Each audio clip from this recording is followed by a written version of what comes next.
Começar uma nova vida nunca é fácil, especialmente em um novo país, em um novo continente, em uma cultura diferente e uma forma diferente de falar. Essa é a realidade de muitos imigrantes, como eu, que moro em Portugal há muitos anos e passei por muitas dificuldades, e com elas eu aprendi muito e errei muito também.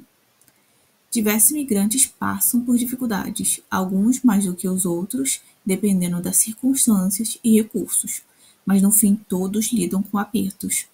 E eu faço este vídeo dedicado a ajudar a aliviar algum desses apertos daqueles que querem recomeçar ou ainda estão se adaptando à nova realidade em Portugal. Serão umas dicas básicas com links depois com mais detalhes que eu vou deixar sobre questões de visto, documentação, moradia, custo de vida e empregos para recém-chegados e também muito mais. Então vem e me acompanha. Se você quer mesmo morar em Portugal, então primeiro tem que saber quais são os tipos de vistos necessários para residir legalmente no país, os requisitos de cada um, e aí é escolher o que estiver de acordo com as suas metas. Número 1, visto de trabalho. Para exercer atividade profissional subordinada em Portugal.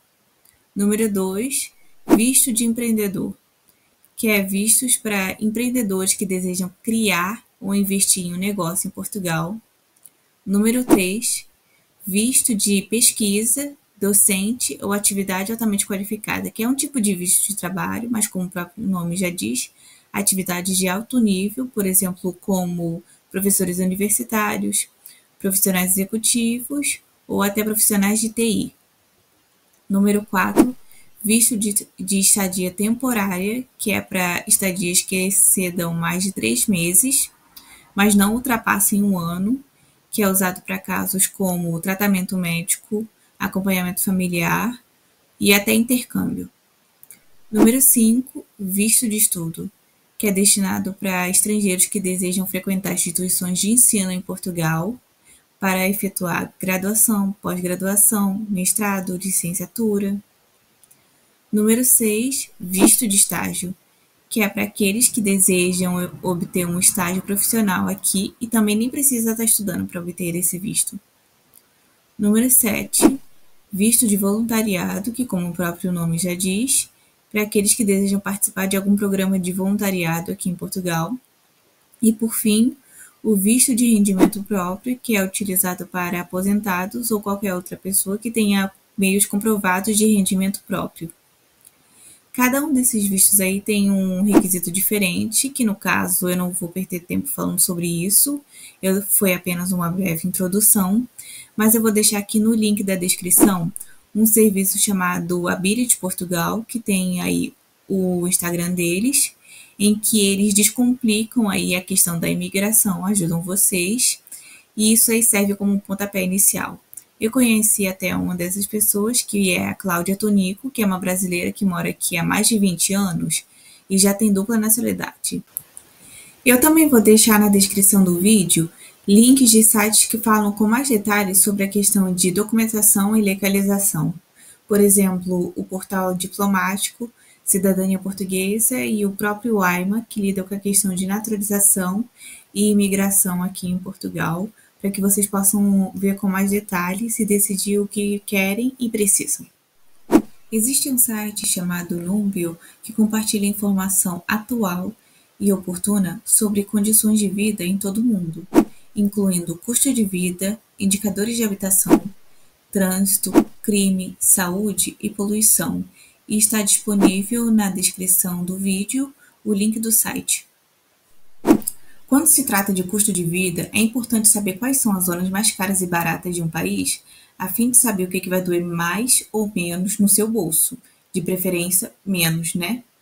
No caso dos mais caros de Portugal, fica sempre no top 1 a capital portuguesa, Lisboa, onde o valor de um T1, apartamento de 1/4, no centro da cidade, fica em média de 1.500 por mês.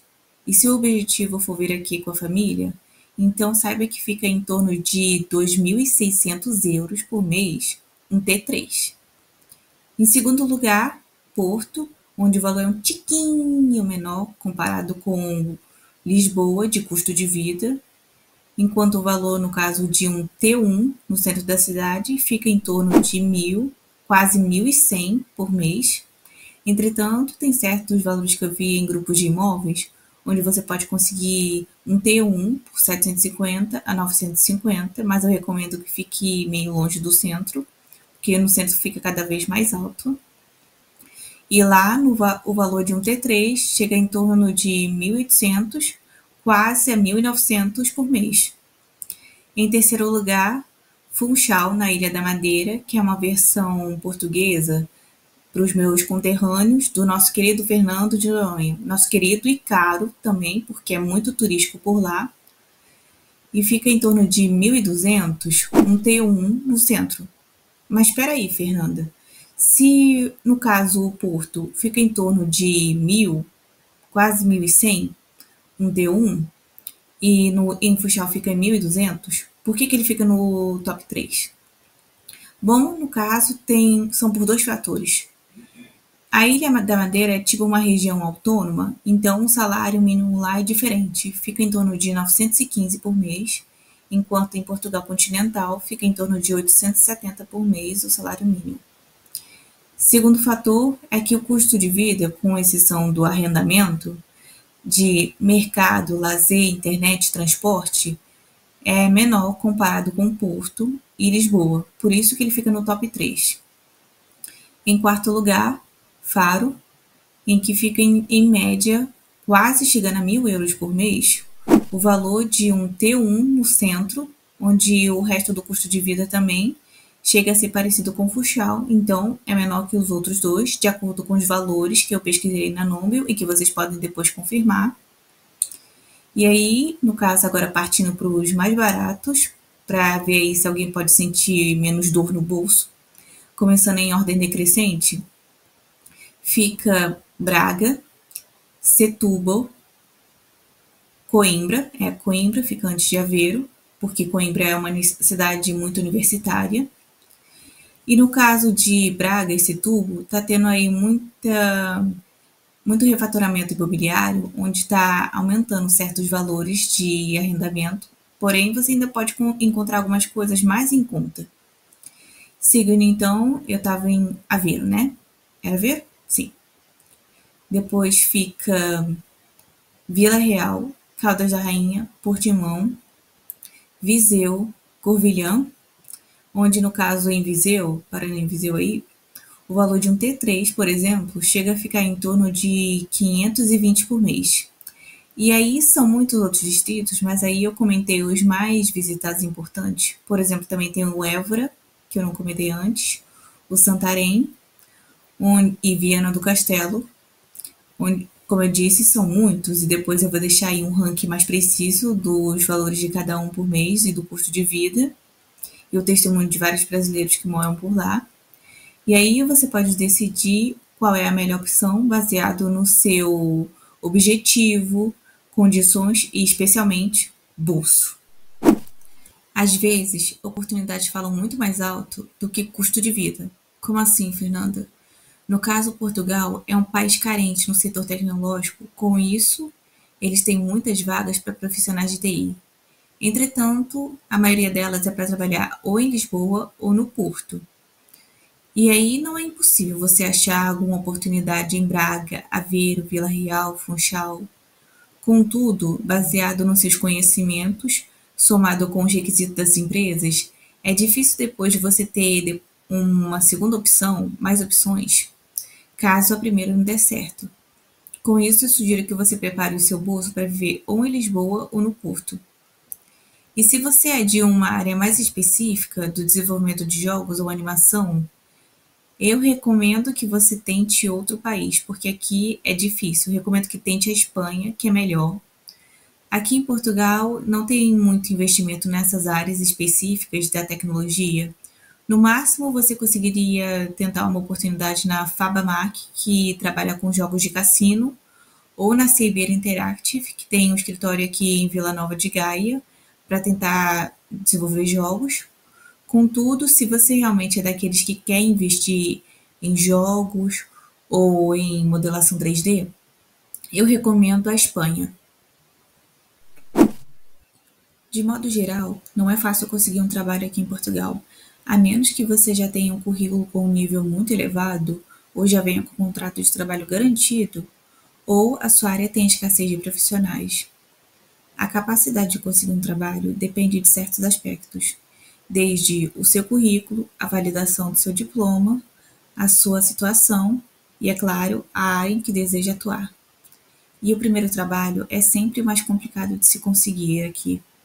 Por isso, eu fiz essa lista das vagas que mais contratam recém-chegados para você que ainda está investindo na validação do seu diploma, cujo processo é caro, incerto e longo, ou quer começar os seus estudos por aqui e, acima de tudo, pagar as suas contas.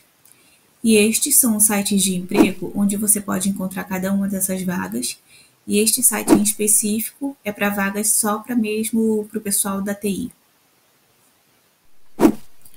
Como eu mencionei antes, se você pretende estudar ou trabalhar aqui em Portugal, a validação de um diploma aqui é um processo meio longo, custoso e incerto. Eu não vou explicar detalhe por detalhe para o vídeo não ficar muito longo e porque eu não sou uma especialista, mas vou esclarecer sobre algumas questões importantes e depois a informação completa vocês podem ver aí na descrição no site do DIGES, que é a Direção Geral do Ensino Superior, que lida com essas questões, e depois no site do Eurodicas, que lida com o testemunho de várias pessoas que lidaram com este processo e dados estatísticos. No caso, em média, leva de 3 meses a 1 ano para validar o seu diploma aqui em Portugal e o valor fica em torno de 31,50 a 3.000 euros. Porém, em média, costuma custar em torno de 450 a 600 euros, dependendo da universidade onde você vai validar o seu diploma. E no caso, você precisa escolher bem a sua universidade, porque existe a possibilidade de você nem conseguir validar, você paga muito para nem conseguir ter a validação. Por isso, precisa escolher uma universidade cujas matérias sejam muito parecidas com as que você cursou no seu país de origem. E com isso, eu deixo o resto das informações aí para você se esclarecer e já começar a preparar o seu bolso, tempo, paciência e organização. Se você pretende se candidatar a vagas que lidem com contato mais direto com o público, é importante ter certas noções de como funciona a comunicação por aqui. Só porque dividimos o mesmo idioma, não significa que dividimos o mesmo vocabulário, e isso faz total diferença. Como assim? No caso, não é só entender que casa de banho é banheiro, café da manhã é pequeno almoço, comboio é trem, é muito mais do que isso. Por exemplo, em questão de horário aqui, eles não falam 2h45, falam 3 menos um quarto. Ao invés de falar bilhões, eles falam 1.000 milhões. Equipe aqui é equipa. E isso é importante quando você vai escrever relatórios, fazer apresentações. E até mesmo no vocabulário de computador tem algumas variações. Não se fala configurações aqui, fala-se definições. Não usa-se a palavra mouse, fala-se rato. E além do português de Portugal, que é importante saber por aqui, e o espanhol também, porque tem muitas fábricas, escritórios que têm clientes espanhóis ou que são espanholas. No caso, o Mercadona, bom, aqui é um supermercado espanhol, mas não é um pré-requisito falar espanhol, mas é importante, muito valorizado.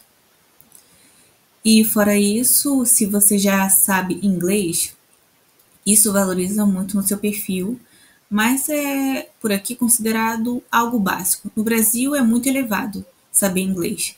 Entretanto, aqui é para um nível mais básico, já que é muito turístico por aqui, recebe turistas da Alemanha, Inglaterra, Reino Unido, Escócia. Então, inglês assim é um nível mais assim, um pouquinho mais acima do básico. Porém, se você souber francês, alemão, holandês e italiano, vai chegar muito longe aqui no seu perfil, ele vai ficar muito atrativo. Num caso assim mais prático, a Natixis, que é um banco francês, tem diversos escritórios aqui em Portugal e muitas das vagas de emprego eles pedem que a pessoa fale inglês ou até deixa tudo em inglês e pedem depois um nível assim razoável de conhecimento em francês ou tudo em francês. Uma coisa que pode valorizar aqui no seu conhecimento, caso você ainda esteja preso no verbo to be, é que aqui basicamente não existe dublagem para nenhum programa estrangeiro, com exceção de programas infantis. Se você não gosta de legendas, só lamento, é só não assistir o programa. Mas se tá tudo bem para você, ou se você se adapta, vai aprender muito ouvindo o inglês. Ou francês, aqui também tem muitos programas franceses, turcos, que, não, diferente do Brasil, não tem quase nada de legenda. A única coisa aqui que fica no idioma original, sem legenda, é novela da Globo, que passa muito. Se pretende residir em Portugal, estas são as aplicações que você precisa baixar e estas são as recomendadas para você facilitar o seu dia a dia em questão de alimentação, transporte, vestimenta e muito mais. Se o dinheiro está curto esse mês, mas você está precisando de algumas roupas para ir para o trabalho, para uma entrevista ou abastecer o seu estoque de pijamas para o inverno, então estas são as lojas que eu recomendo com preços muito acessíveis. No caso, a Primark tem os pijamas mais quentes e confortáveis que eu já experimentei. E o Outlet do Vila do Conde, no Porto, tem preços que ficam ainda mais baratos em toda a última quinta-feira do mês. Quando você for fazer compras, eu sugiro que antes de você ir no supermercado, você vá na loja da Normal, porque lá você encontra muitos dos mesmos produtos, só que com um preço menor, o que alivia o seu bolso, mas não perde a qualidade, além de encontrar certas novidades exóticas, como doces japoneses, norte-americanos que não se tem nesses mercados e muito mais. E em questão de mercados, os quatro principais que eu recomendo são o Mercadona, Pingo Doce, Continente e o Lidl.